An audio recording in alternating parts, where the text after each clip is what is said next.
নমস্কার, স্বাগতাস কিচেন চ্যানেলে তোমাদের সবাইকে স্বাগত জানাচ্ছি।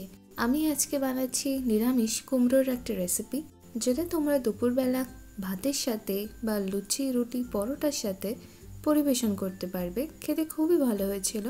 সবার প্রথমে কড়াইতে আমি সর্ষের তেল দিয়ে দিলাম। তেলটা ভালো করে গরম হয়ে যাবে, তারপর আমরা সামান্য একটু লবণ দিয়ে দেবো।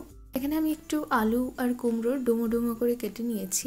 আলু আর কুমড়োটা একটু লাল হয়ে যাওয়া অবধি ভেজে নেব। মোটামুটি মিডিয়াম আছে, একটু লাল হয়ে যাওয়া অবধি ভেজে নিচ্ছি 3-4 মিনিট মতো সময় নিয়ে।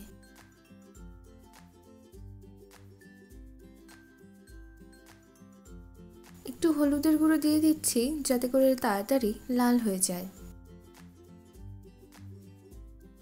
এখানে কুমড়োগুলো মোটামুটি লাল হয়ে গেছে, ভাজা হয়ে গেছে।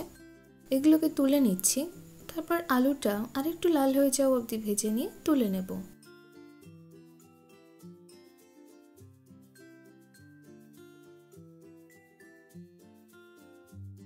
এইভাবে একবার কুমড়োর তরকারি অবশ্যই তোমরা বানিও বাড়িতে, খেতে খুবই ভালো লাগবে। আবার নিশ্চয়ই দ্বিতীয়বার বানাবে ঠিক এই রকমভাবেই।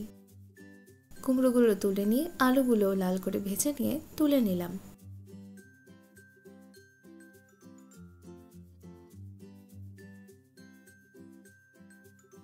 একটু তেলটা কমিয়ে নেব আলু আর কুমড়োটা ভেজে নেওয়ার পর।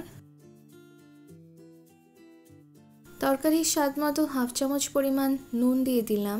দিচ্ছি 2টো শুকনো লঙ্কা, একটা তেজপাতা। ফোড়নটা একটু ভাজা ভাজা করে নেব। সামান্য একটু 5 ফোড়ন দিয়েছি। শুকনো লঙ্কা, তেজপাতা আর 5 ফোড়নটা যখন ভাজা হয়ে যাবে তখন আমরা একটা পেস্ট দিয়ে দেব। যে পেস্টটা আমরা বানাবো তার মধ্যে রয়েছে আদা, কাঁচা লঙ্কা, মৌরি, পোস্ত আর সর্ষে। এগুলো সামান্য জল দিয়ে একটা পেস্ট বানিয়ে নেব। পেস্টটা এবার দিয়ে দিচ্ছি, ভালো করে মিশিয়ে নেব। আর মশলাটা একটু কষিয়ে নিতে হবে আমাদের।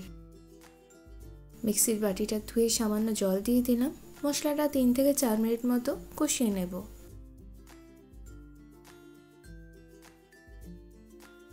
দুটো টমেটো নিয়েছি, টমেটোগুলো দিয়ে দিলাম। টমেটোগুলো এবার একটুখানি নরম হয়ে যাওয়া অবধি আমরা রান্না করে নেব। গুঁড়ো মশলা দিয়ে দিচ্ছি, হলুদের গুঁড়ো, লঙ্কার গুঁড়ো আর জিরের গুঁড়ো। নুন ঝালটা তোমরা তোমাদের স্বাদ মতো কম বেশি দিয়ে দেবে। ভালো করে মিশিয়ে নিচ্ছি আর মশলাটাকে একটু কষিয়ে নিচ্ছি।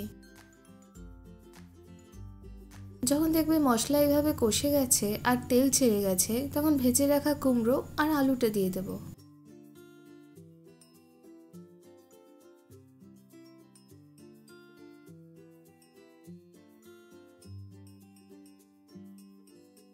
মিশিয়ে নিচ্ছি ভালো করে। মশলার সাথে কষিয়ে নিতে হবে 3-4 মিনিট মতো। আমি একটু ঢাকা দিয়ে দেব যাতে তাড়াতাড়ি হয়ে যায়। সামান্য একটু গরম জল দিয়ে আবারও কষিয়ে নেব।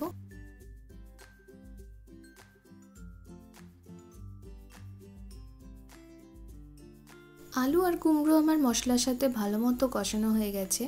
এবার পরিমাণ মতো জল দিয়ে দিচ্ছি, আলু আর কুমড়ো মোটামুটি সিদ্ধ হয়ে যাওয়ার মতো।